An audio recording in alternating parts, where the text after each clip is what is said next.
His opinion is fairly balanced against the gloomy precaution of the captain, for he is an old and experienced seaman, and weighs his words well before uttering them.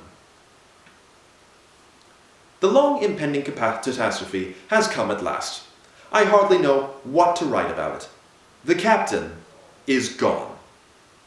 He may come back to us again alive, but I fear me. It is now 7 o'clock in the morning on the 19th of September. I have spent the whole night traversing the great ice floe in front of us with a party of seamen in hope of coming upon some trace of him, but in vain. I shall try to give some account of the circumstances which attended upon his disappearance. Should anyone ever chance to read the words which I put down, I trust they will remember that I do not write from conjecture or form hearsay, but that I, a sane and educated man, am describing accurately what actually occurred before my very eyes. My inferences are my own, but I shall be able to answer for the facts. The captain remained in excellent spirits after the conversation which I have recorded. He appeared to be nervous and impatient, however, frequently changing his position and moving his limbs in an aimless, choleric way, which is characteristic of him at times.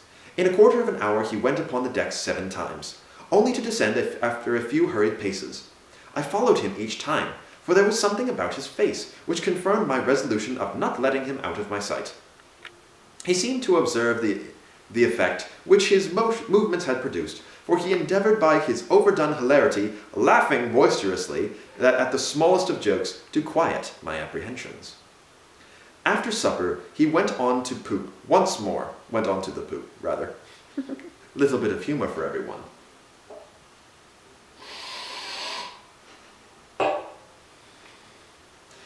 And I with him. The night was dark and very still, save for the melancholy soughing of the wind among the stars. A thick cloud was coming up from the northwest, and ragged tentacles, which threw out in front of me, were drifting across the faces of the moon, which only shone now and again through the rift in the wreck. The captain paced rapidly backwards and forwards, and then seeing me still dodging him, he came across and hinted that he thought I should better be below, which I need hardly say had the effect of strengthening my resolution to remain on deck. I think he forgot about my presence after this, for he stood silently, leaning over the taffrail, and peering out across the great desert of snow, for which part of it lay in shadow, while part glittered mistily in the moonlight. Several times I could see by his movements that he was referring to his watch, and once he muttered a short sentence of which I could only catch one word: ready. I confess to having felt an eerie feeling creeping over me as I watched the loom of his tall figure through the darkness, and noted how completely he fulfilled the idea of a man who is keeping a tryst. A tryst with whom? Some vague perception began to dawn upon me as I pieced one fact with another, but I was utterly unprepared for the sequel. By sudden intensity of his attitude, I felt that he saw something. I crept up behind him. He was staring with anger, with an eager, questioning gaze at what seemed to be a wreath of mist blown swiftly in a line with the ship. It was dim, nebulous body, devoid of shape, sometimes more, sometimes less apparent as the light fell upon it. The moon was dimmed in its brilliancy at the moment by a canopy of thinnest cloud, like the coating of an enemy. "Common, lass, common," cried the skipper, in a voice of untonable tenderness and compassion, like one who soothes a beloved one by some favour long looked for, a pleasant to bestow as to receive. What followed happened in an instant. I had no power to interfere. He gave one spring to the top of the bulwarks, and another which took him onto the ice, almost to the feet of a pale, misty figure. He held out his hands as if to clasp it, and so ran into the darkness with outstretched arms and loving words. I still stood rigid and motionless, straining my eyes after his retreating form, until his voice died away in the distance.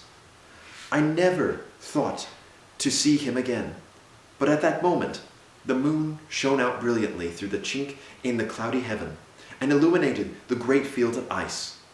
Then I saw his dark figure, already a very long way off, running with prodigious speed across the frozen plain. That was the last glimpse which we caught of him, perhaps the last we ever shall. A party was organized to follow him, and I accompanied them, but the hearts of the men were not in the work, and nothing was found. Another will be formed within a few hours. I can hardly believe I have not been dreaming, or suffering from some hideous nightmare, as I write these things down. 7:30 p.m. Just returned, dead beat and utterly tired from a second unsuccessful search for the captain. The floe is of enormous extent, for though we have traversed at least 20 miles of its surface, there has been no sign of it coming to an end. The frost has been so severe as of late that the overlying snow is frozen as hard as granite. Otherwise, we might have had the footsteps to guide us. The crew are anxious that we should cast off and steam round the floe so to the southward, for the ice has opened up during the night and the sea is visible upon the horizon. They argue that Captain Craigie is certainly dead, and that we are all risking our lives to no purpose by remaining when we have an opportunity of escape. Mr. Milne and I have had the greatest difficulty in persuading them to wait until tomorrow night, and I have been compelled to promise that we will not, under any circumstances, delay our departure longer than that. We propose, therefore, to take a few hours' sleep, and then to start upon the final stretch. September 20th, evening. I crossed the ice this morning with a party of men, exploring the southern part of the floe, while Mr. Milne went off in a northerly direction. We pushed on for 10 or 12 miles without seeing a trace of any living thing, except a single bird, which fluttered a great way over our heads, and which, by its light, I should judge to have been a falcon. The southern extremity of the ice field tapered away into a long, narrow split, which projected out into the sea. When we came to the base of this promontory, the men halted, but I begged them to continue to the extreme end of it, that we might have the satisfaction of knowing that no possible chance had been neglected. We had hardly gone 100 yards before MacDonald of Peterhead cried out that he saw something in front of us, and began to run. We all got a glimpse of it and ran too. At first it was only a vague darkness against the white ice, but as we raced along together it took the shape of a man, and eventually of a man of whom we were in search. He was lying face downwards upon the frozen bank. Many little crystals of ice and feathers of snow had drifted onto him as he lay, and sparked upon the dark seaman's jacket. As we came up, some wandering puff of wind caught these tiny flakes in its vortex, and they whirled up into the air, partially descended again, and then caught once more by the current, sped rapidly away in the direction of the sea. To my eyes it seemed but a snowdrift, but many of the companions averred that it started up in the shape of a woman, stooped over the corpse, and kissed it, then hurried away across the floe. I have learned never to ridicule any man's opinion, however strange it may seem. Sure it is that Captain Nicholas Craigie had met with no painful end, for there was a bright smile upon his blue, pinched features, and his hands were still outstretched, as though grasping at the strange visitor which had summoned him away into the dim world that lies beyond the grave. We buried him the same afternoon, with the ship's ensign around him, and 32-pound shot at his feet.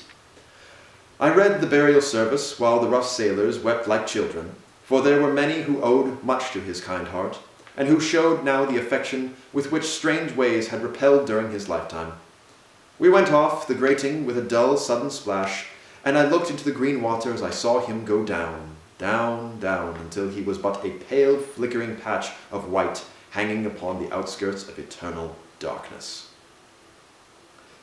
Then even that faded away, and he was gone. There he shall lie, with his secret and his sorrows, and his mystery all still buried in his breast, until that great day when the sea shall give up its dead, and Nicholas Craigie come out from among the ice with that smile upon his face, and his stiffened arms outstretched in greeting. I pray that his lot may be a happier one, in that life that it seemed to be in this. I shall not continue my journal. Our road home lies in plain and clear before us, and the great ice field will soon be but a remembrance of the past. It will be some time before I get over the shock produced by the recent events. When I began the record of our voyage, I little thought of how I should be compelled to finish it. I am writing these final words in the lonely cabin, still starting at times and fancying I hear the quick, nervous step of the dead man on the deck above me. I entered his cabin tonight, and it was my duty to make a list of his effects in order that they might be entered into the official log. All was as it had been on my previous visit, save for that picture, which I have described as having hung at the end of his bed, had been cut out of the frame, as with a knife, and it was gone. With this last link in a strange chain of events, I close my diary as The Voyage of the Pole Star. Note, by Dr. John McAllister Ray, Sr. I have read over the strange events connected with the death of the captain of the Pole Star, as narrated by the journal of my son. That everything occurred exactly as he describes it, I have the fullest confidence, and indeed, the most positive certainty, for I know him to be a strong-nerved and unimaginative man, with the strictest regard for veracity. Still, the story, on the face of it, so vague and so improbable that I long opposed to its publication. Within the last few days, however, I have had the independent testimony upon the subject, which throws a new light upon it. I had run down to Edinburgh, and to attend a meeting with the British Medical Association, when I chanced to come across Dr. Emitted, an old colleague chum of mine, who, practicing at Saltash in Devonshire. Upon my telling him of his experience with my son, he declared to me that he was familiar with the man, and proceeded, to my no small surprise, to give me a description of him, which tallied remarkably well with what was given in the journal, except that he depicted him as a younger man. According to his account, he had been engaged to a young lady of singular beauty residing upon the Cornish coast. During his absence at sea, his betrothed had died under circumstances of peculiar horror.